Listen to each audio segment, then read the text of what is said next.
All right, over on Megan's side of the screen, that little box in the corner, yes. QR code, it's so easy to use, and it's like an instant way to get the KDKA app on your phone. Really simple, and this is a great time to download that app with the remnants of Hurricane Ida bearing down on us. Yeah, a lot of people asking, you just have to open up your camera, like you're going to take a picture, and hold it over there at the corner of the screen. Like magic.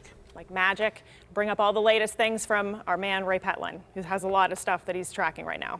Yeah, this is not magic. We have a flash flood warning in effect until 7:45. This includes southern Allegheny County, Washington County, and back into Wheeling. And this basically extends from spots like Bethel Park to Elizabeth, back down to Washington, Donegal, Washington County, up to Burgettstown.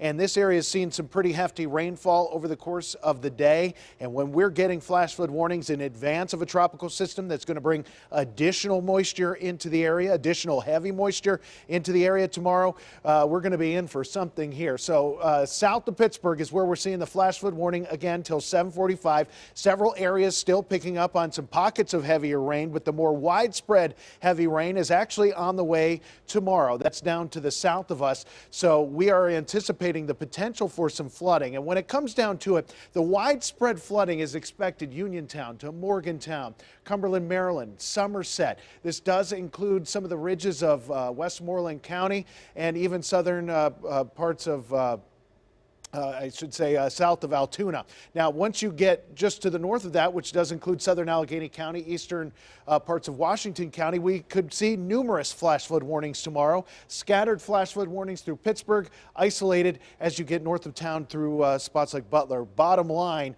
we are anticipating some very heavy rainfall tomorrow, and this could trigger additional flooding.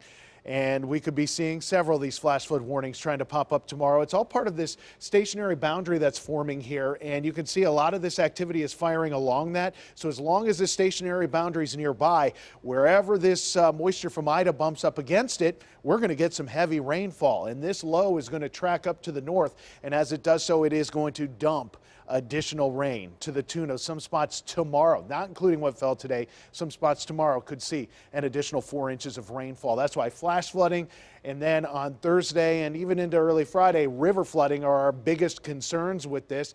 Wind damage, not so much a concern. In tornadoes, the chances are low.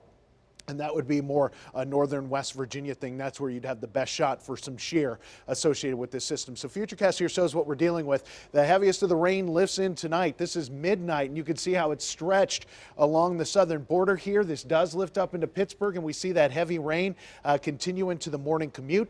The heaviest rain south and east of Pittsburgh. This is where we're looking at that numerous or widespread areas of flash flooding potential for tomorrow. By the time we're into the afternoon, we're going to start seeing the heaviest rain moving into central Pennsylvania and the back edge of this system cutting through. Still some spotty light rain into the evening, but the heaviest rain will be done. That water will be working to the lowest points, and that could initiate some river flooding Thursday and Friday. The Cheat River, the Yaak River, the Monongahela River, and even the Conemaugh River are all places where we're watching for some high river rises because of this system. So tonight, 64. That rain is going to be heavy. Tomorrow, that rain continues. Very heavy rainfall at times, especially south and east of Pittsburgh. Afterwards, we're going to get a lot of sunshine. Still with that sunshine, that water's going to be trying to evacuate the area. So Thursday, we could have some river flooding issues. That could last into Friday. For the weekend, though, we're looking at it to stay bright and only a stray shower early on Sunday and again on Monday. And with Ida coming in, with this evening's flash flooding happening right now, make sure you have the KDKA weather app on your mobile device. If you're in an area that gets a warning, it sends that alert right to your mobile device. It gives you that heads up if there's heavy precipitation nearby as well. Both very useful items in this app for tomorrow. Get it in the App Store or Google Play by searching CBS Pittsburgh.